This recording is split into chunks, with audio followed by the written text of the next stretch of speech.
You've seen the renovation shows. Tear down a few walls, install some fancy fixtures, and your home will sell for top dollar, right? Probably not. If you're prepping your home for sale, some renovation and updates will actually lose you money. After 20 years of helping homeowners like you navigate this process, I've seen which updates pay off and which ones tank your return on investment. So before you pick up that hammer, knock down those walls, and stack those receipts, here are 10 areas focusing on what not to do when selling your home if you want to optimize the highest return on value. There are 4 main reasons homeowners typically make updates, repairs, and renovations. Number 1 is maintaining the home's value, because you plan to stay in the home for several more years at least, and you want to keep it in good conditions while still making decisions that will help sell it down the road. Number 2 is for personal enjoyment, so you're making changes to improve your lifestyle, and the increase in the home value is less important. It's not the priority. And number 3, investment. You have an opportunity where you bought the home as a fixer-upper for a profit, and the money is made on the purchase, buying it at a discount, not exclusively from the renovations alone. This only works if you can get the home at a deep discount. Finally, number 4, you plan to sell in the near future and want to make smart updates that increase the return on the investment right now. Number 4 is where we will be focusing most of the attention on. The conversation will be a little different for the other reasons mentioned, yet I do believe this will be helpful to you regardless of why you are choosing to renovate. There are 4 key moments during a real estate transaction when repairs and updates likely catch a buyer's attention. The initial showing or viewing of the home. The second is the property inspection, typically paid for by the buyer. The third would be the buyer's loan appraisal if financing is involved. In some areas, local city inspections might also be required. Each of these stages can uncover repair needs or necessary updates in some cases. Certain repairs might be required to be completed before the closing in order for the home to close successfully. Things like water damage from a leaky roof, broken windows, mold, foundation problems, major electrical plumbing issues are some of the bigger red flags that tend to pop up. So point number 1, don't prioritize cosmetic fixes over repairs that are required. This could cost you big in the end. So let me clarify what required means in this situation. Some repairs are not negotiable. In other words, a buyer might not be able to waive them or accept a credit for them. The type of repairs that would likely be required that you would have to complete in order to close would be those required by the buyer's lender in order to approve the financing. While this applies to an extent with any type of financing, there tends to be stricter requirements on government-insured loans like FHA, VA. Those are the most common. Another reason is if your location requires a city or village inspection. Oftentimes, they require repairs to be complete prior to the close of the home, even if the buyer is willing to waive them. This will vary with each area, and many areas don't have village or city inspection requirements, so it may not apply at all. To a lesser extent, homeowners associations could prevent a sale if it is something that doesn't comply with the rules or regulations. You may have to restore the property back to the previous state it was in before the homeowners association signs off on the sale. General buyer inspections can be negotiated through price or credits. The buyer could waive these, and if the seller and buyer agree, the sale can close without any repairs being completed. It's the pesky third-party approvals that can create these types of property issues, mainly the buyer's lender, city or village inspections, and the homeowners association. Even selling as is or dropping the price may not be enough to solve the problem. You still need to address certain repairs to successfully close the sale based on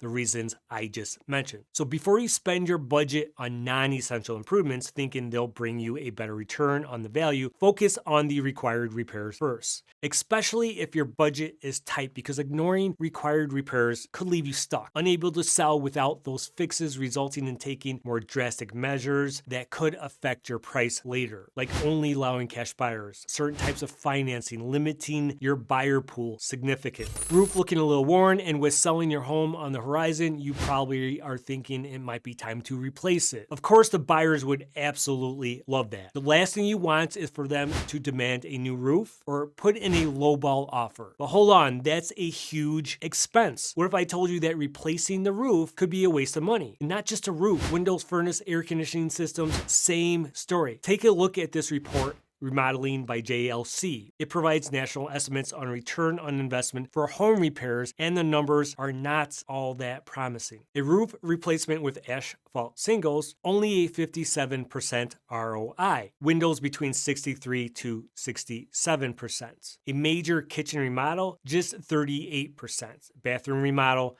45%. Bathroom addition, 33 to 35%. So point number 2, don't make unnecessary major replacements if they are not required. It's probably worth mentioning this is national data, and your local market might have different expectations in the neighborhood. Legal standards, the condition of the homes you're competing with. This is where your realtor becomes your best ally, guiding you on what makes sense for your specific situation. As long as the repairs isn't something we discussed in point number 1 under required repairs, you are better off going with moderate modifications that are less risky on a cost versus return basis. If the item can be fixed with a minor repair, still function as it's intended, and isn't a safety or health issue, a full replacement probably isn't the smartest financial terms for reselling in the immediate future. For example, fixing loose or damaged shingles on a roof, cleaning gutters, trimming overhanging branches, scraping and painting older windows, replacing broken seals, weather stripping on doors and windows, servicing the furnace and AC, and patching some small foundation cracks. These are all cost-effective, reasonable repairs you can still make and keep the buyers happy, showing that you take care of the property without draining your bank account.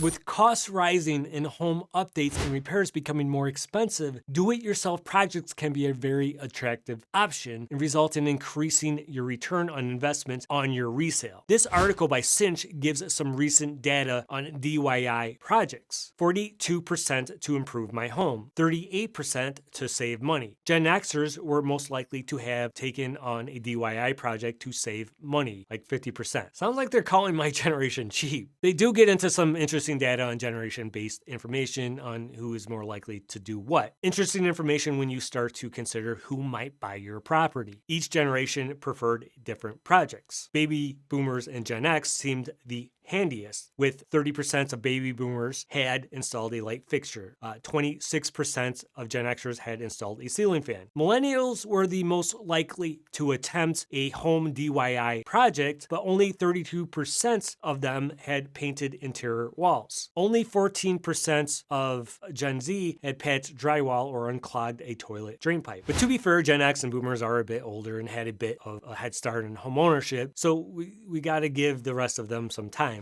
Here are some of the most common DIY projects attempted based on this article. 31% painting interior walls, 30% patching drywall holes, 27% unclogging toilet drain pipes, 26% steam cleaning carpets, 26% replacing a fence. Well, you get the idea. I've seen some amazing craftsmanship and creative work done by homeowners, which looks professional. I've also seen some work done that is kind of hard to see past. Have you ever seen flooring installs measured incorrectly, not cut accurately, choices that don't match the rest of the home, paint that looks like there's no prepping, taping, uneven delivery, misaligned tiles, improper plumbing connections, crooked wall outlets? I don't want to pick on anyone's effort. I absolutely respect the idea of tackling a project on your own, and it can result in some serious cost-saving updates and repairs if done correctly. This is an important point from a buyer's perspective. I hear what buyers are saying when they witness this. I can tell you a DIY update gone wrong can result in less money than if you left the previous outdated item the way it was. Buyers will equate DIY projects that were done poorly to how the rest of the home was treated. It will create doubt in the overall quality and value. It might seem unreasonable, but it is a very large investment they're making and often driven by emotions. So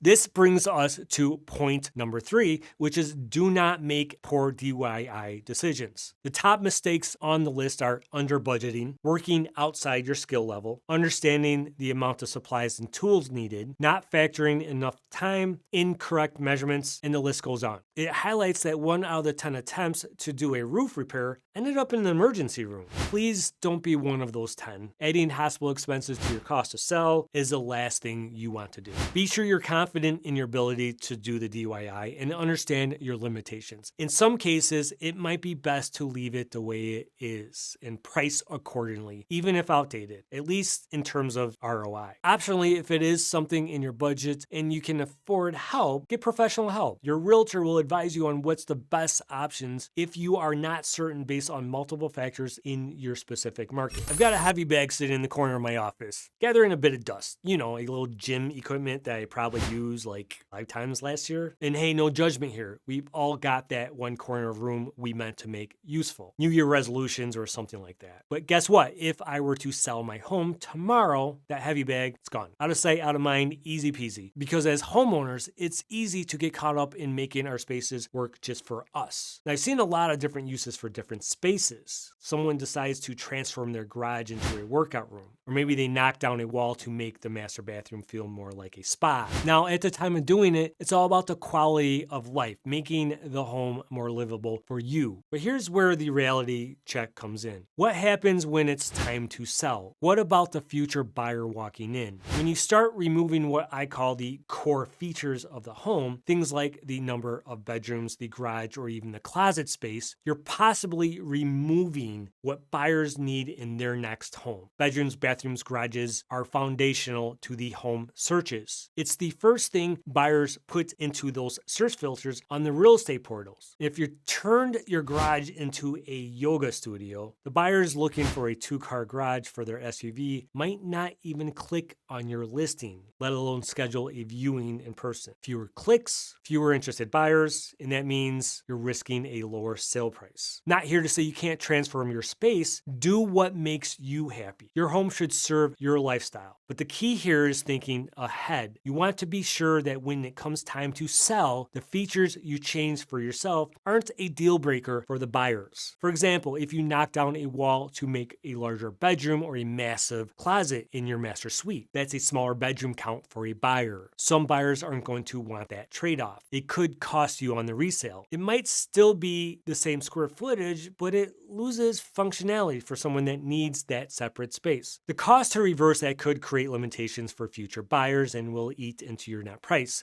if you make the modifications strictly for resale. If it's a simple swap, like swapping in an office desk where a bed used to be, no problem, easy fix. Buyers won't even notice. But if you're talking structural changes, like removing a closet or turning a garage into a living room, those are things you've got to think through. Are you ready to spend the money putting it back to the way it was when it's time to sell? So point number 4 is do not sacrifice function for trends or personal preference. A buyer wants to imagine how their family fits into the home, and most families still need garages and cars and storage. They need enough bedrooms and bathrooms, or else they're going to move on to the next house. If you're making changes, make sure they can be reversed easily. Consider long-term costs before jumping in. Technology in homes is getting wild these days. We've got smart home systems that can connect pretty much everything, and the idea of automating your lights, thermostat, even your blinds, it all sounds like something out of the Jetsons minus the flying cars. The big question is, does it actually add value when it comes time to resell your home? I'm sure you heard the buzz around solar panels too. Everyone's talking about going green. And don't get me wrong, I love the idea of cutting down on those utility bills.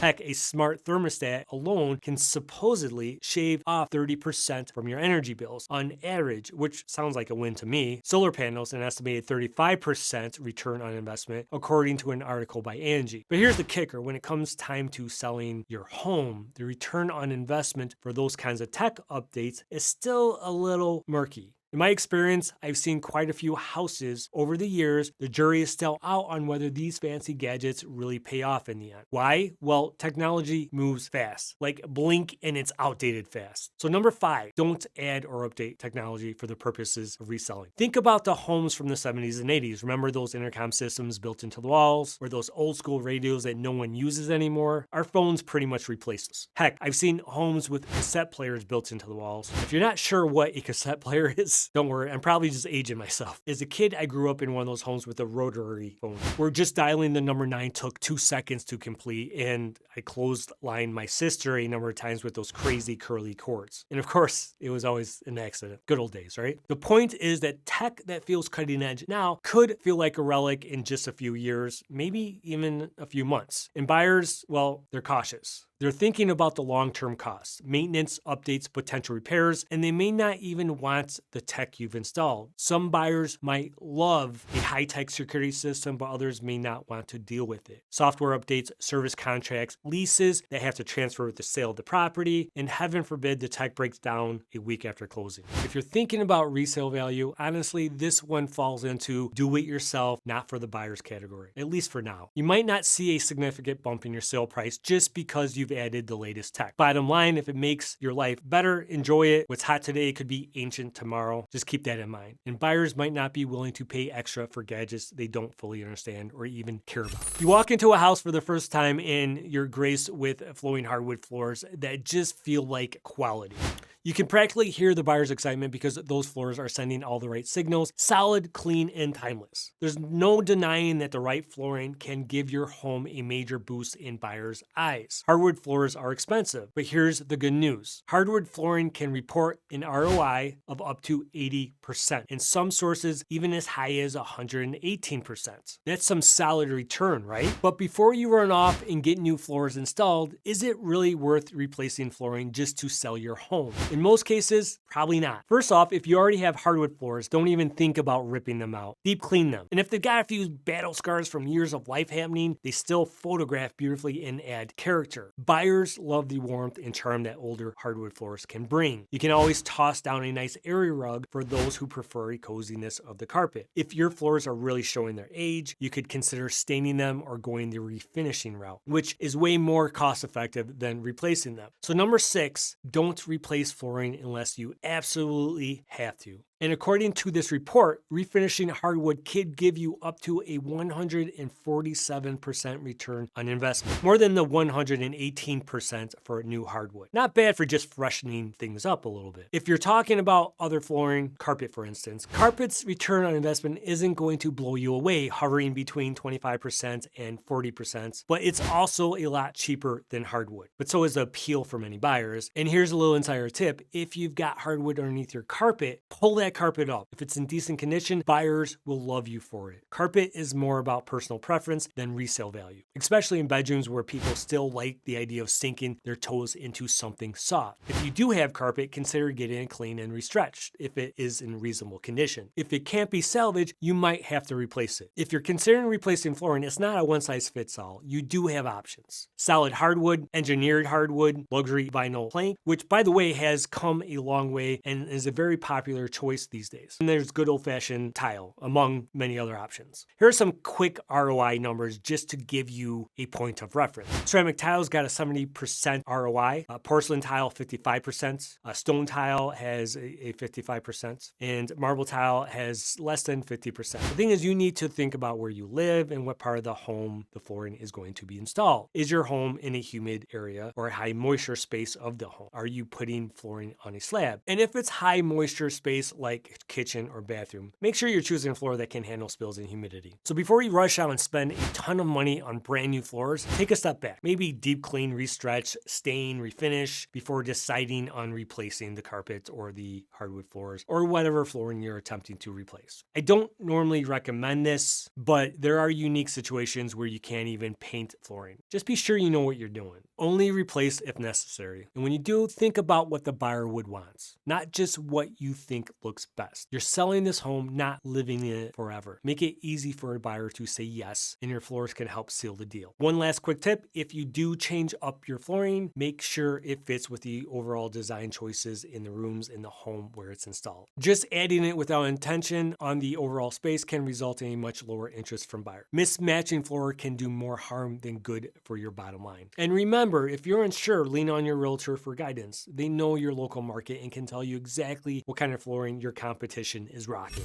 With an amazing ROI of 188%, according to Zonda in an article earlier this year, it seems like it's a no-brainer to update that front door exterior. This year's report shows a significant surge in project values compared to last year. The top 2 projects, garage door and steel door replacements, have doubled in value since last year. These returns are the highest found in the history of the cost versus value report, a result due to the unique nature of today's market. Should you replace that front door, and are you likely to get the 180% return on investment? Maybe, and I would not be upset at all if that is one of your choices to update your home. It's the first impression part of the curb appeal, and it's not going to hurt you if you do. Yet, is it the best use of your money? Here are some lower cost ways to get the same bang for your buck without replacing the whole door. First off, instead of dropping cash on a brand new door, why not just clean the one you have? Sometimes all it needs is a deep clean and a little love. If it has glass anywhere, make sure it's sparkling. If there is a screen and it's damaged, swap it out. And if the door has a few battle scars, scratches, scuffs, or chipped paint, a touch-up or a fresh coat of paint can work wonders. Choose a color that pops and still fits with the overall look of your home. Updating the hardware is another game changer. A shiny new doorknob or handle can give the door an instant facelift. You can even repaint the hardware if you're going for a budget-friendly approach. It's a small detail, but it can make the door look way more modern and polished. And while we're talking about that front entrance, don't forget about the little things. Clean and repaint your house numbers, add a new welcome mat, and maybe throw in a potted plant for some color. These are all cost-effective touches that can elevate the first impression without breaking the bank. What about those interior doors? Replacing those does not give you nearly the same return as the front door. But again, there are ways to update them without replacing them entirely. Clean them up, paint them if needed, and swap out the door handles for something more modern. Painting door hardware is a pretty easy, inexpensive way to give them the updated look as well. If you're feeling crafty, you could even add molding to flat doors to give them the look of a custom panel door without the cost of replacing them. So just make sure it's done right. DIY projects are great, but if you botch it, it could backfire. And one last tip, if you remove the closet doors for whatever reason, consider putting them back. Buyers want to see a home that's functional, and closet doors, however inconvenient that might seem to you, are part of that. So point number 7, don't put brand new doors in if you don't have to. You don't need to spend a fortune on brand new doors to get a great return on value. A little cleaning, painting, and attention to detail can go a long way in making your doors and your home shine. It's all about presenting a cohesive, well thought out look. I recently walked into a home for a showing, and right off the bat, something felt off. The walls were painted a dark color, the lights were off, and despite it being a beautiful sunny day, the natural light was completely blocked out by the heavy window treatments. I mean, we're talking thick curtains that could probably survive a hurricane. The whole room felt dark, small, and honestly, kind of claustrophobic. And here's the wild part. My clients, who are usually pretty easygoing, started pointing out every little flaw in the house. It was like the mood shifted entirely from the initial impression. I couldn't help but wonder if it was the lack of light. It had something to do with it. It was like the house already had lost them, and we haven't even made it past the living room. Don't underestimate the power of natural light. A room flooded with sunlight feels bigger, more inviting, and quite frankly, more expensive. Buyers pick up on that energy immediately. Besides painting your walls neutral colors, which I always recommend, the next best thing you can do is let in as much natural light as possible. It doesn't cost you a penny. So point number 8 is don't invest in expensive window treatments. Fancy blinds and heavy curtains might seem like a classy touch, but here's the deal. Don't invest in expensive and elaborate window treatments when trying to sell your home. If you've got heavy, outdated window treatments, just take them down entirely. Trust me, buyers aren't there to admire drapes. They want to see the space, and they want it to feel like a light's open so they can imagine how it's going to be for them to live in that space. If you're going to replace window treatments, keep it simple. Opt for something neutral, white sheers, something light and airy that lets the sun pour in while still giving the room a soft finished look. You can leave the blinds if they're functional and in good condition, but make sure they're fully open during showings. You want the space to feel as bright as possible, so avoid harsh lines and shadows that make rooms look smaller. Buyers want to picture themselves in the home, and nothing helps them do that more than a bright, welcoming space. Keep it simple, keep it light, and save your money on those expensive decorative window treatments. Personalizing your home is one of the biggest joys of homeownership. Adding those touches that make it feel like it's yours. This sector of real estate is huge business. They have tons of books and TV shows around this. And as a realtor, I've seen everything from vibrant color palettes to custom ornate built-ins. It's one of the most exciting parts of the job to see different choices homeowners make. When it comes to reselling your home, those personal touches can sometimes work against you if they aren't done with resale in mind. So point number 9, don't over-personalize your home. Here's what I often tell my clients. Stick to the timeless classics. Trends come and go faster than we'd like to admit. Remember when avocado kitchens were all rage? I grew up in a home with a mustard yellow kitchen and bathroom colors. There are still some homes that get listed with these outdated trends, believe it or not. Timeless elements like hardwood floors and neutral paint colors in main living areas are a solid, safe financial investment. They give your home a sophisticated, versatile feel that appeals to most buyers. Neutral doesn't have to mean boring either. You can still infuse your personality into your homes with accents, throw pillows, potted plants, artwork, or a rug that adds a pop of color and can easily be swapped out later. That's the beauty of accents. They can transform a room by not locking you into a design choice that might not sit well with future buyers and may be viewed as a major expense. Keep it simple and don't go overboard with this. When it comes time to sell, buyers are looking for homes that flow well and work for their family, not necessarily the super personalized layout you might love. Enhancing what's already there and maximizing usability is a safe bet that'll pay off when you list the home. Now, if you already made these bold changes, built-ins with ornate custom features, bold colors, wallpapers, designs that are hard to reverse, don't panic. It might not be worth the hassle or cost to undo everything. Start with simple, low-cost ideas before making any drastic updates. This is why working closely with a realtor will help you make that right decision. They can help you figure out what's trending in the market, what buyers in your area expect, and where to focus your efforts. You may find out the thing you believe may hinder your sale. There is a simpler, low-cost solution. Summer days, lounging by the pool, hosting movie nights in your very own theater, or just soaking in an upscale bathroom that feels like something out of a 5-star resort. Nothing wrong with that. These high-end additions can absolutely enhance your lifestyle and make your home feel like a personal oasis. But when it comes to selling your home, here's the harsh reality. Those luxury improvements, they're not necessarily going to translate into big bucks at the closing table. So point number 10, don't make high-end luxury additions. You might sell the house for more with those fancy features, but the key here is return on investment. And let's just say the ROI on a high-end updated luxury addition isn't exactly hitting it out of the park. The bigger the project, the higher the risk that you'll lose money on it. So my advice, don't do it unless you're doing it for you, and understand the value added outcome might not be realized when it comes time to sell.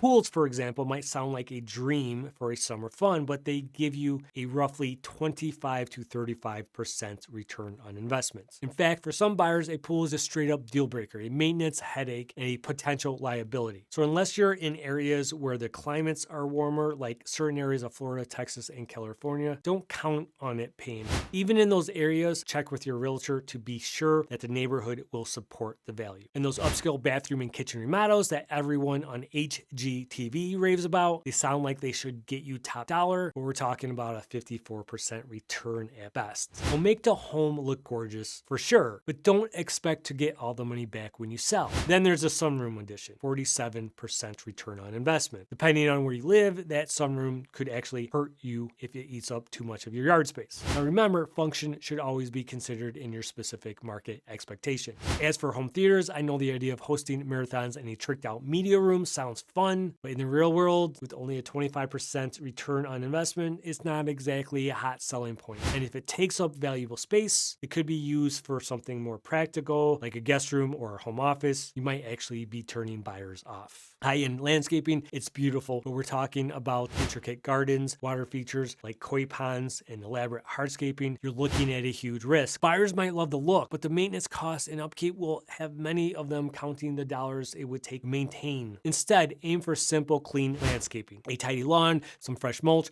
maybe a couple potted plants. This gives you the most bang for your buck without overdoing it. Done right, even the modest landscaping can deliver one of the highest returns on investments. When you're getting ready to sell, focus on the updates that appeal to the masses. Most buyers want a home that's move-in ready with practical, functional space that works for a typical family. Things like fresh paint, updated fixtures, or a clean, well-maintained yard are going to get you further than turning your home into a luxury masterpiece. One mistake I've seen from time to time, trying to over-improve a smaller home in a neighborhood, thinking a luxury kitchen or high-end finishes will offset the lack of square footage. It doesn't. Trust me, that's a costly gamble. You'll almost never get your money back out of it. It's all about being smart with your improvements. Focus on practical upgrades and cater to the broad audience. And remember, location, local market conditions, and buyer expectations matter a lot, if not more than any high-end addition you could possibly make. A good, experienced realtor in your area will be your best ally. If you need help finding someone in your area, all my contact info is in the description. I work with a lot of real estate pros across the country. Just fill out the info below. I will follow up with you directly and get you in touch with an experienced, qualified agent that can maximize your home value. Thanks for watching. See you next time.